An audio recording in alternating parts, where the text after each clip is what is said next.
모세가 이스라엘 자손에 관해 지파들의 우두머리들에게 말하여 이르되 주께서 명령하신 것이 이러하니라. 사람이 주께 서원하거나 자기 혼을 속박하기로 서약으로 맹세하거든 그는 자기 말을 깨지 말고 자기 입에서 나오는 모든 것에 따라 행할지니라. 또 만일 여자가 어려서 자기 아버지 집에 있을 때에 주께 서원하여 자기를 속박하기로 서약으로 맹세하였는데 그녀의 아버지가 그녀의 서원이나 혹은 그녀가 자기 혼을 속박하려고 말한 그녀의 서약을 듣고서도 그녀에게 아무 말도 하지 아니하면 그녀의 모든 서원은 유효하며 그녀가 자기 혼을 속박하려고 말한 모든 서약이 유효하리라. 그러나 그녀의 아버지가 그것을 듣는 날에 그녀를 허락하지 아니하면 그녀의 서원이나 그녀가 자기 혼을 속박하려고 말한 그녀의 서약 중에서 어떤 것도 유효하지 아니하리니 그녀의 아버지가 그녀를 허락하지 아니하였은즉 주께서 그녀를 용서하시리라. 또 그녀에게 남편이 있는데 그녀가 서원하거나 혹은 자기 입술로 자기 혼을 속박하려고 조금이라도 말하였을 때에 그녀의 남편이 그것을 듣고도 그것을 들은 날에 그녀에게 아무 말도 하지 아니하면 그녀의 서원들은 유효하며 그녀가 자기 혼을 속박하려고 말한 서약들이 유효하리라.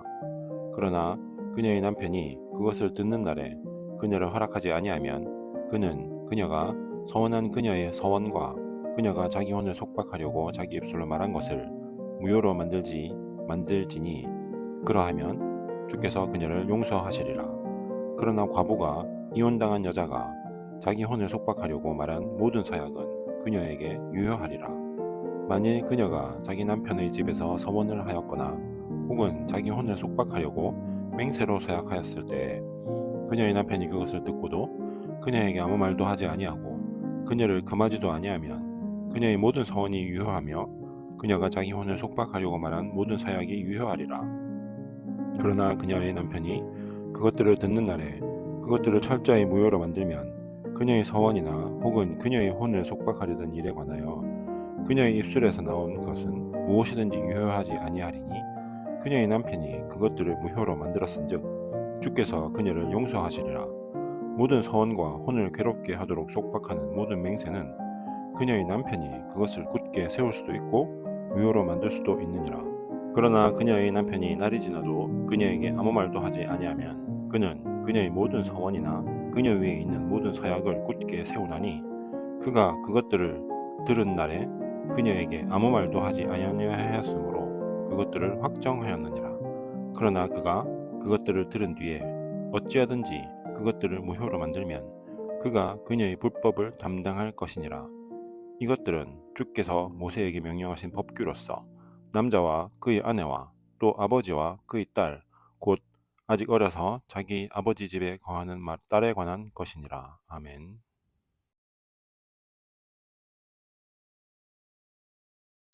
네, 이번 장은 좀 특이한 이야기가 나옵니다. 하나님 앞에 서약을 한다든지 아니면은 하나님께 헌신을 하기로 했다. 뭐 이런 마음을 먹었다면 하나님과의 약속을 그 서약을 지킬 수 있도록 해라.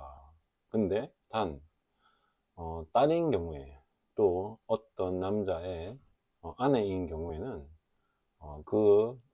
딸의 아버지 또 아내의 남편이 허락하는 수준에서 해야 한다라는 뭐 그런 얘기를 합니다. 이런 가부장적이고 고리타분한 옛날 옛적의 그 사고방식이 아닌가라는 그런 생각을 갖다 할 수 있는데요. 여기에서 생각해 볼 점은요. 하나님과의 관계보다도 더 우선한 인간의 관계가 있다? 뭐 이런 거라고 볼 수도 있고요. 또 한 가지는 하나님의 마음이죠. 네, 하나님은 어떤 사람의 서원이나 어떤 사람의 헌신이 없이도요. 네, 하나님은 하나님이십니다. 그래서 그래, 네가 그렇게 서약한다든지 소원하는 거는 좋아. 내가 인정한다. 하지만 어, 거기에 대해서 누군가 가족이 반대를 해서 뭔가 가족 관계가 흐트러지는 것까지 나는 원하지 않는다. 너의 그 사랑이나 헌신이나 그런 마음만으로도 나는 족할 수 있다 라는 그런 의미, 그런 뉘앙스가 저는 이 본문에 들어있다고 생각을 합니다. 그래서 이 본문은요, 잘못 이해하게 되면, 오해하게 되면, 하나님, 지금 시대가 어떤 시대인데, 남편의 말에 따라서 아내가 이렇게 좌우되어야 하고, 또 아버지의 말에 따라서, 특히 아들은 없이, 아들은 마음대로 해도 되고, 딸은 이렇게 제약을 받아야 됩니까? 라고, 네, 반문할 수도 있는데요. 요즘 시대로 따지자면요, 네, 딸이건 아들이건, 네, 남편이건 아내건, 네, 서로에게 깊이 종속되어 있는, 매여 있는 그러한 관계죠. 네, 남편은 아내에게 매여 있는 것이고요. 아내는 남편에게, 네, 매여 있는 그러한 상태라고 볼 수 있을 겁니다. 마찬가지죠. 네, 아들이건 딸이건 장성하지 못한 그런 상태에서는요. 네, 아버지한테 또 어머니한테 속해 있는 그러한 자녀들이라고 할 수 있죠.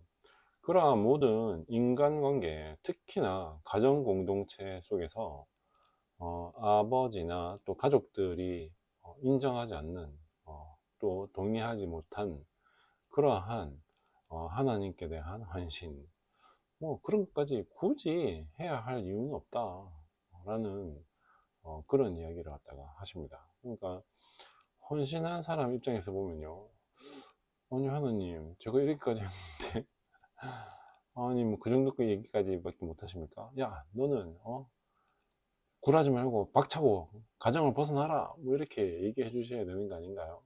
라고 네, 얘기하지만 하나님은요, 아니야, 그 마음만으로도 나는 충분하다.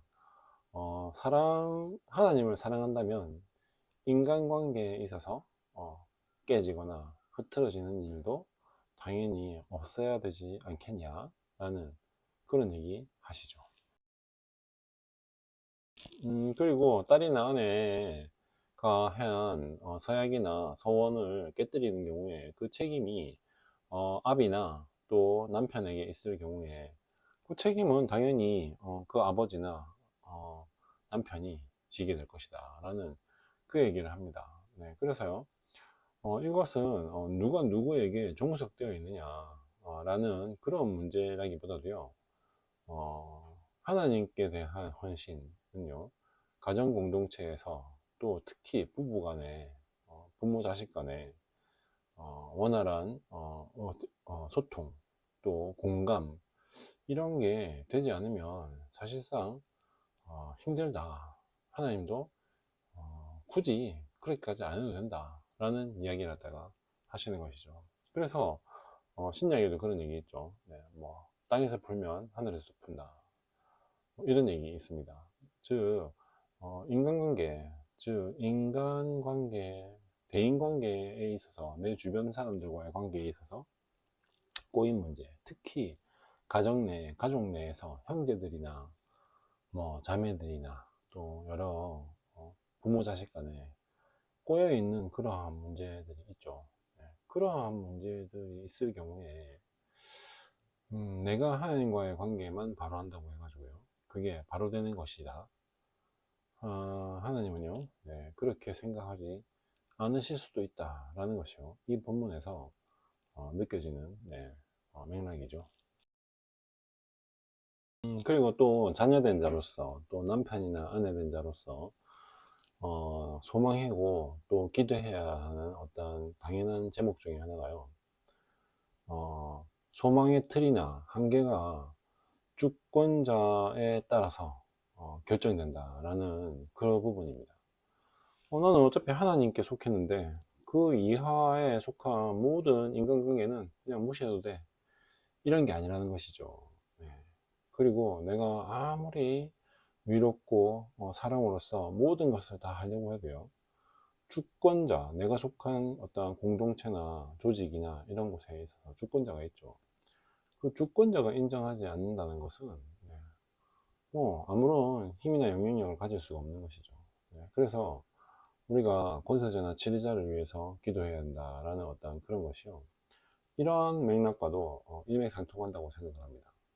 주권자에 대한 기도, 그래서 필요한 것이죠. 내가 하나님의 뜻과 진리 안에서 굳게 서 있기 위해서는, 또 그 길을 평안하게 잘 가기 위해서는 주권자의 관계, 또 내가 속한 모든 공동체나 제일 좁게는 가정에서부터, 크게는 나라와 민족이 되겠죠. 그러한 모든 부분에서 주권자들과 리더십들과의 관계가 흐트러져서는 안 된다라는 것을요, 하나님께서도 인정하시는 부분이라는 것이죠. 그래서 기도해야 된다라는 그런 얘기 아니겠습니까? 하나님 아버지 감사합니다. 하나님과의 사약, 하나님에 대한 소원, 못지않게 중요한 것이 사람과의 관계, 또 가족 내에서의 모든 인간관계, 또 내가 속한 공동체 속에서의 사람 관계인 것을 아버지께서 이 본문을 통해 말씀하신 것이라고 생각합니다. 하나님 아버지, 주권이 누구에게 있는지, 또 내 소망의 틀과 한계가 주권자에 따라서 결정될 수밖에 없다는 것을 현실적인 조언으로서 하고 계신 것이라고 생각을 합니다. 정말 내가 마땅히 기도해야 하는 것이, 또 우리가 공동체가, 교회가 마땅히 기도해야 하는 지리자에 대한 기도, 권세자에 대한 기도, 또 리더십에 대한 기도가 이 부분에서도 분명히 말씀되고 있다고 생각을 합니다. 아버지 하나님께서 정말 이 가정, 또 제가 속한 모든 공동체와 나라와 민족 속에서 올바른 리더십들이 정말 올바른 생각과 태도를 가지고 하나님 마음에 합한 그러한 방향으로 모든 공동체들을 이끌어갈 수 있도록 주님께서 진리와 또 빛과 또 항상 지혜를 넉넉하게 하여 주시옵소서. 예수님 이름으로 기도드립니다. 아멘.